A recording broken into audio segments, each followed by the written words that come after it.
અને મહત્વના સમાચાર દ્વારકાના ગોમતી ઘાટ પર પ્રવાસીઓની અવરજવર પર પ્રતિબંધ। ગઈકાલે એક વૃદ્ધ ગોમતી નદીના પ્રવાહમાં તણાયા હતા। દરિયામાં ભારે કરંટના કારણે નિર્ણય લેવાયો। યાત્રિકોની સુરક્ષાને ધ્યાનમાં રાખી નિર્ણય લેવાયો છે। ગોમતી ઘાટ પર પોલીસનો ચુસ્ત બંદોબસ્ત। દરિયામાં નાહવા પર પ્રતિબંધ લગાવાયો। શિવરાજપુર બીચ પર પણ દરિયામાં ન ઉતરવા અપીલ।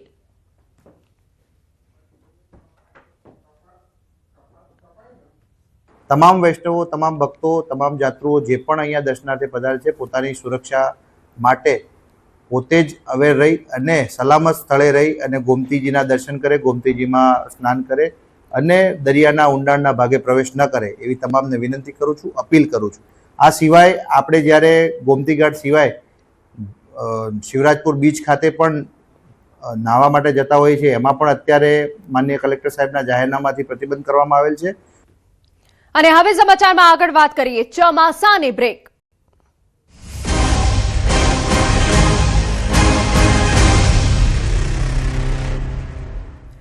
આગામી 4 થી 5 દિવસમાં ચોમાસું આગળ વધશે। વરસાદને લઈ હવામાન વિભાગની આગાહી છે।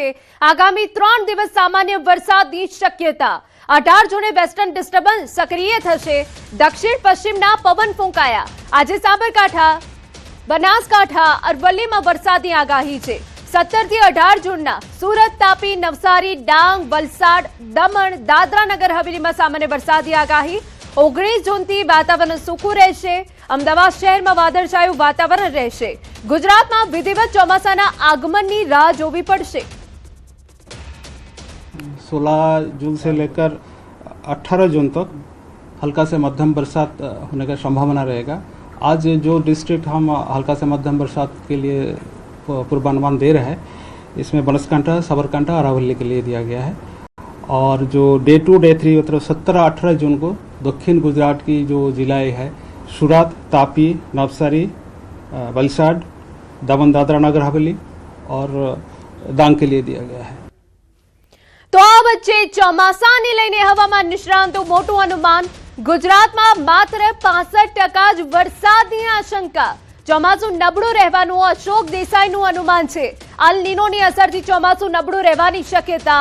આલ નીનો જળ સંકટ અને ગરમીનું સંકટ ઊભું કરી શકે।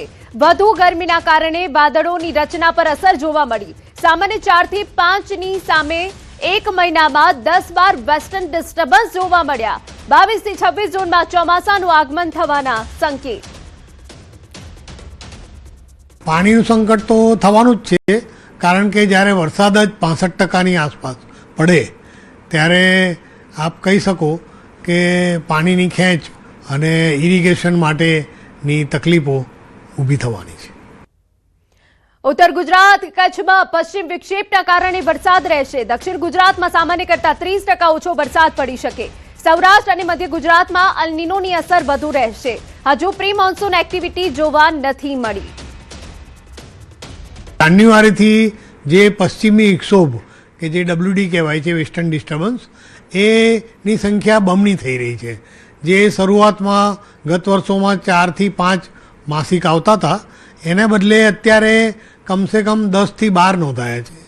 અને એના કારણે જે ગલ્ફ વોર હતી એની બી આ અસરો હોઈ શકે।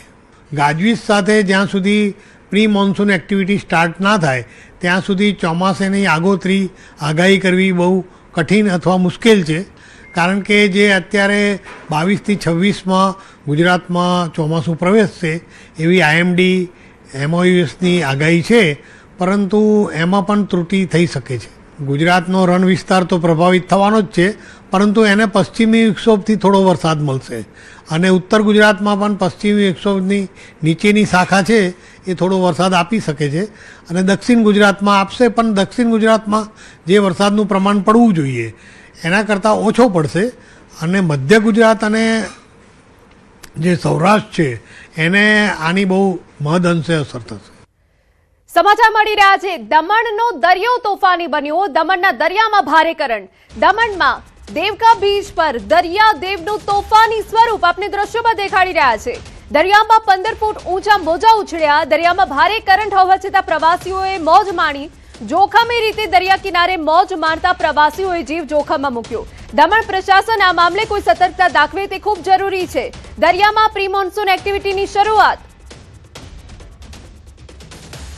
તો આપને એ દ્રશ્યો બતાવી રહ્યા છે કે જ્યાં દરિયામાં પ્રી મોન્સૂન એક્ટિવિટીની શરૂઆત થઈ છે. દેવકા બીચનો આ નજારો છે કે જ્યાં 15 ફૂટ ઊંચા મોજા ઉછળી રહ્યા છે, છતાં એ જગ્યા ઉપર પ્રવાસીઓ મોજ માણી રહ્યા છે.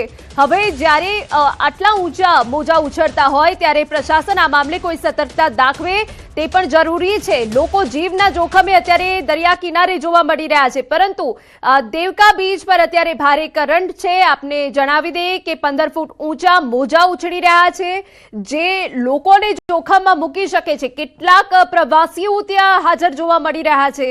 હવે સવાલ એ છે કે પ્રશાસન આ મામલે કોઈ સતર્કતા દાખવે છે કે નહીં.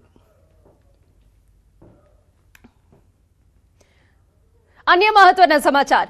વલસાડના ઉમરગામના સંજાણમાં તંત્રની બેદરકારી સામે આવી. સરકારી કાર્યક્રમમાં શાળાના વિદ્યાર્થીઓની તબિયત લથડી. વિદ્યાર્થીઓને તડકામાં લાંબા સમય સુધી ઊભા રહેતા બેભાન થયા હતા. કાર્યક્રમ પૂર્ણ થયા બાદ વિદ્યાર્થીઓને હોસ્પિટલ લઈ જવાયા. બાળકોને ઘેટા બકરાની જેમ ટેમ્પોમાં ભરીને લઈ જવામાં આવ્યા. તો આ મુદ્દે કોંગ્રેસે આકરા પ્રહાર કર્યા. બીજી તરફ ઘટનાનો વિડીયો અને તસવીરો સામે આવ્યા બાદ શિક્ષણ વિભાગ પણ એક્શન મોડમાં આવ્યું અને તપાસ આદેશ આપવામાં આવ્યા. ડીઈઓએ કહ્યું કે વન વિભાગે કાર્યક્રમમાં બાળકોને લઈ જવા કોઈ પરવાનગી નથી લીધી. તો શાળાના આચાર્યનું ડીઈઓથી વિરોધી નિવેદન. વન વિભાગ કચેરીમાંથી લેટર આવ્યાનો દાવો. વૃક્ષારોપણ માટે બાળકોની જરૂર હોવાની કરી હતી વિનંતી. શિક્ષકોને પણ બાળકો સાથે જવાનું કહ્યું હતું.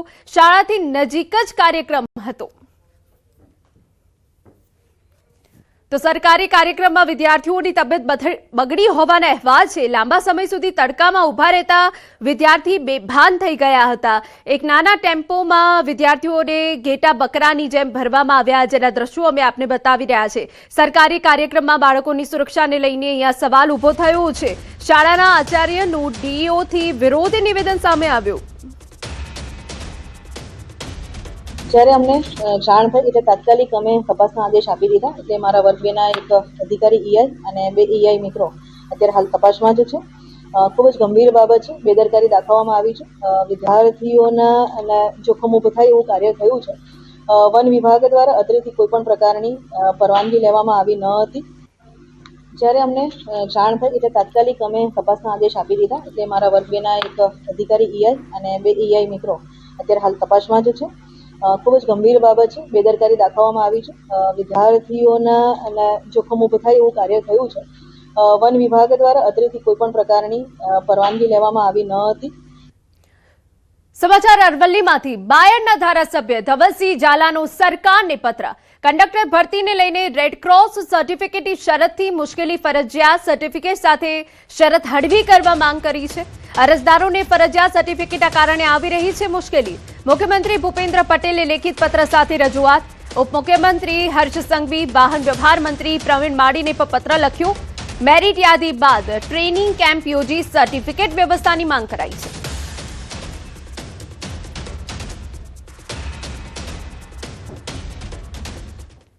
રાજકોટના જેતપુરના પેઢલા ગામમાં પાણીની ટાંકી છેલ્લા 2 વર્ષથી શોભાના ગાંઠિયા સમાન. ટાંકીની જર્જરિત હાલતમાં હોવાથી ગમે ત્યારે મોટી દુર્ઘટના સર્જાવાની ભીતિ. ટાંકી તૈયાર થયા અને 2 વર્ષ વીતી ગયા હોવા છતાં મુખ્ય પાઇપલાઇનનું જોડાણ કરવામાં આવ્યું નથી. સ્થાનિકોએ અનેકવાર રજૂઆતો કરવા છતાં સમસ્યાનો ઉકેલ નથી આવ્યો. જેતપુર ટીડીઓ દ્વારા સ્થળ તપાસની આપવામાં આવેલી બાંહેધરી પર પોકળ સાબિત થઈ હોવાનું ગ્રામજનોનો આક્ષેપ છે. તંત્રની ઉદાસીનતા અને વારંવારના આશ્વાસનોથી કંટાળેલા ગામના લોકોએ આખરે તાલુકા પંચાયત કચેરી ખાતે ઉપવાસ આંદોલન શરૂ કરી વિરોધ નોંધાવ્યો. એમાં 2 થી 3 વર્ષના ગાળા થઈ ગયા, તો હજી સુધી એમાં કોઈ પણ જાતનું પાણીનું એક પણ ટીપું નાખવામાં આવેલ નથી. તમામ જગ્યાએ લેખિત ઉપર ઓનલાઈન બંને અરજી કરેલ છે. તે તાત્કાલિક પાણી ભરવામાં આવે અને ગ્રામજનોને પાણી વિતરણ કરવામાં તાત્કાલિક આવે તેવી મારી માંગ છે. સમાચારમાં આગળ વધીએ તો પોરબંદર મહાનગરપાલિકાની બેદરકારીનો વધુ એક કિસ્સો સામે આવ્યો. મનપા પર કરોડો રૂપિયાનું વીજ બિલ બાકી હોવા છતાં મેયર ડેપ્યુટી મેયરના ચેમ્બર અને મીટિંગ હોલમાં પદાધિકારીઓની ગેરહાજરી વચ્ચે પણ લાઇટ, પંખા અને એસી ચાલુ હાલતમાં જોવા મળ્યા. એક તરફ સામાન્ય નાગરિકો બિલ ન ભરતા કનેક્શન કપાવવાનો ભય ભોગવે છે, ત્યારે બીજી તરફ સરકારે વીજળીનો બેફામ વેડફાટ થતા સવાલો ઉભા થયા. મામલો સામે આવતા મનપા કમિશનરે જવાબદાર સામે કાર્યવાહી કરવાની વાત કરી, જ્યારે વિપક્ષે આ મુદ્દે શાસકો પર આકરા પ્રહાર કર્યા. એક મહાનગરપાલિકા જ નહીં પણ જિલ્લા પંચાયત, તાલુકા પંચાયત, કલેક્ટર ઓફિસે બધે જ સેમ આ જ પ્રોબ્લેમ છે કે અધિકારીઓ કે હોદ્દેદારો હોતા નથી અને એસી, પંખા, લાઇટ બધું જ ચાલુ હોય છે. ખરેખર અરજદારો છે એ તડકે શેકાય છે. કોઈ પણ જાતની સુવિધાઓ નથી, પાણી પીવાની પણ સુવિધા નથી. જે કર્મચારી છે અને અમે ચોક્કસ સૂચના આપીશું. વધુમાં જણાવવાનું કે વીજળીનો જે સૂર્યપ્રકાશનો વધારેમાં વધારે ઉપયોગ થાય એ માટે આપણે જે આ જે બાંધકામ છે, મકાન છે, એની છત પર આપણે સોલાર પેનલ લગાવેલી છે. એ બધી સોલર એનર્જીથી ચાલે અને વીજળીનો બચત થાય એ માટેની આપણે પ્રક્રિયાઓ કરવામાં આવેલી છે.